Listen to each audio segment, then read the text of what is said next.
Welcome back to the Gridiron Expert. It's time to preview Week 7 of college football, and I'll be honest with you, I think it's going to be a fairly lackluster week. There's not a single game between ranked versus ranked teams, and College Game Day actually went to James Madison. I think it was Villanova at James Madison, which is an FCS school, just because there wasn't that many great games this season. I was able to find about 5 games, like I always do, that I thought would be intriguing and or would have major conference implications, so we're going to take a look at that, and we're also going to take a look at our Heisman Watch, returning for the first time since about 2 or 3 weeks. And after today, we'll take another 2 or 3 week break. Things have really shaken up since we did it last, so we'll take a look at that. But we're going to start with the games up here with TCU at Kansas State. TCU's been on a huge roll lately. I believe they're 5-0, wins over Arkansas on the road. Their biggest win obviously coming against Oklahoma State on the road, a team that many thought would make the college football playoff and threaten Oklahoma for that Big 12 title. But TCU is looking like the team to beat in the Big 12 right now. Kansas State, though, I can see this being an upset. There was an article out there, if you haven't seen it already, it said because there are no ranked versus ranked teams, this could be the week where tons of upsets happen, and this could easily be one of them. Like I said, TCU is only 6.5-point favorites on the road. I think Jesse Ertz is a very capable quarterback for the Wildcats, and will he be able to exploit that TCU defense who has been so dominant so far this season? I'm not really sure. I'm very excited to watch it, though. I'm not really changing any of my predictions I did this summer. I believe originally I had Kansas State winning this game. I'm not changing anything right now. I think I'm just going to kind of keep it as it is. But this will be a really fun one to watch. I think this game will be a lot closer than some people expect. Auburn at LSU. If you remember last year's game, it was a roller coaster of emotions. LSU lost that game at the very, very end. We thought they scored a touchdown, and they didn't. Auburn was able to go away with the win. And right after that game, LSU's coach, Les Miles, was fired. And that was kind of the headline surrounding that game last season, was the loser of that game. Gus Malzahn or Les Miles, loser of that, would be fired. And sure enough, Les Miles was. Ed Orgeron took over, was able to turn things around down there in Baton Rouge, but he's not been able to do that this season. This will be a really fun game between Auburn and LSU. Originally, back in the summer, I picked LSU to win this game. Auburn's looking fairly good right now. Jarrett Stidham's looking like he's finally fitting the role as quarterback. But I really think the biggest story is the running game and the defense for Auburn. And if LSU's defense isn't prepared for that, they're going to have issues. And really, I think it's going to come down to LSU's offense. Can they move the ball? It's at home. That's going to help them. It's going to be a good crowd for them. It's a 2:30 CBS game. But will their offense be able to move the ball? They put up 17 points against Florida last week at the Swamp, so that was good. But I don't think 17 points will be enough to beat Auburn. So that's going to be one to keep your eye on. If LSU wins that, though, the SEC West, the fight for that title, besides Alabama, pretty much the fight for second place just got a lot more complicated with LSU, I believe, only having one conference loss, and the same for Auburn after this game if LSU were to win. Oklahoma, Texas, the Red River rivalry. This is going to be a really exciting game to watch. You've got Baker Mayfield in Oklahoma facing Tom Herman in Texas. This is a game between 2 first-year head coaches. If you go back and think about it, you've got Lincoln Riley over there with the Sooners and Tom Herman at Texas, and one of the biggest rivalries in all of college football. Oklahoma got stunned last week when they lost to Iowa State, and one of the commentators during that game said he felt like Baker Mayfield for Oklahoma tried to do too much. They didn't have a very dominant running game. They felt like he tried to take over that game by himself, and that wasn't really the cause for their loss. Iowa State did play a very good football game, but they're saying that could have contributed. He can't do that against Texas, who has really improved. They went on the road and defeated Iowa State. I believe it was like 17-7. So they're definitely looking like an improved team. And I can easily see Texas upsetting Oklahoma. Usually these games are fairly close. There have been a couple of blowouts in recent years.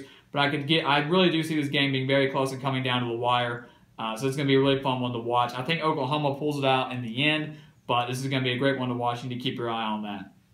And this was one I kind of struggled with a little bit, whether I should put this one on the board or not. Decided to go with it. Texas A&M at Florida. Texas A&M giving Alabama a pretty good run last week, only losing 27-19. I am aware that Texas A&M scored a touchdown with about 12 seconds left, so that made the score look a little closer. But still, they were able to score a decent amount of points against a very good Alabama team, very good Alabama defense, and only held that dominant offense led by Jalen Hurts, Damian Harris, Bo Scarborough, those guys, to 27 points. Florida, on the other hand, a missed PAT, cost them the game against LSU. They lost that game 17-16. I'm sticking with Florida winning this game here in the Swamp. I believe they're only 3-point favorites. It's going to be a close game. Kellen Mond at A&M has done a great job at quarterback. He's really surprised me. I think he's exceeded expectations.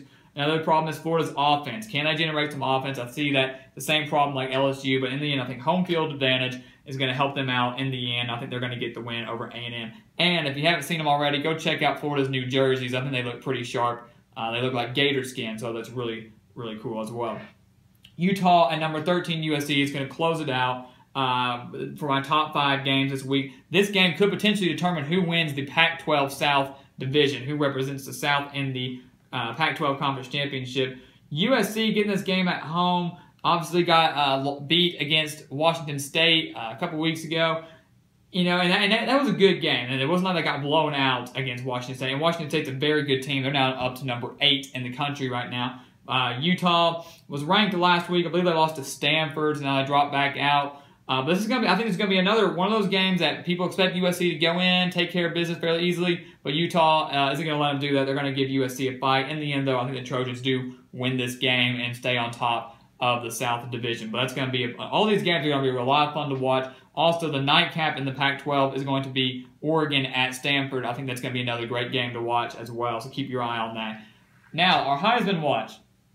Things have changed since the last time. We had Baker Mayfield, Mason Rudolph, Saquon Barkley. A couple things have changed. Saquon Barkley, in my opinion, is the front runner for the Heisman right now. He's been unstoppable so far. He keeps putting up crazy stats. Even when they shut him down rushing, he's able to make a very huge difference in the passing game. And I think he's gonna continue that. They're on a bye week this week. They have a huge game against Michigan next week on the 21st, and that's going to be huge for him. If he can have a big game against the Wolverines and they're pretty good defense, then I think he's probably wrapped it up right there. But Luke Falk, the quarterback for Washington State, they've got a big game tonight on the road at California. He's been, the difference maker for the Cougars this year, and that's why they're up to number 8 in the country and looking like college football playoff contenders right now. But Luke Falk's looking really good. I'd probably rank him about 2nd right now in the Heisman race. None of these are in any order. I'm just kind of giving you my opinion. But Luke Falk, I think, is definitely one of the best passers in the country right now. Bryce Love, he kind of came out of nowhere. No one really knew who he was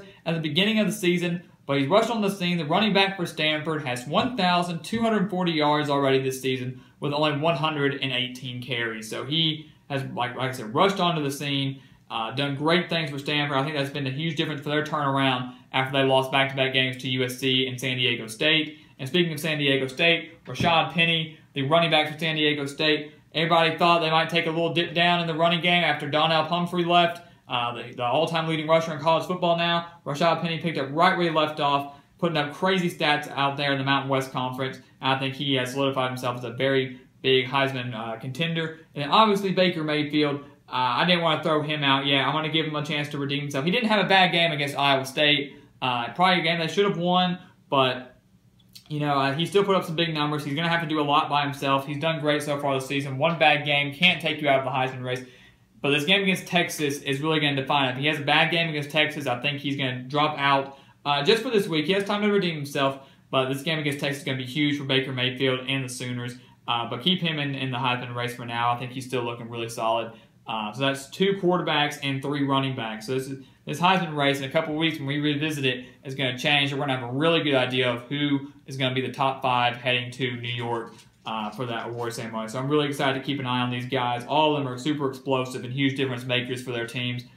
So they're a lot of fun to watch. So make sure you keep your eye on those. Keep your eye on these 5 games and just watch college football tomorrow. All Saturday long. These are just my top 5 games. If your team's playing, you're obviously going to watch them. There are plenty of other good games, like I mentioned, Oregon, Stanford, and Michigan and Indiana. A couple good ones tonight. Right now, Syracuse, Clemson, and Washington State and California. So make sure you keep your eye on that and enjoy your day of college football. And please continue to like, comment, and subscribe. And we will see you next time on The Gridiron Expert.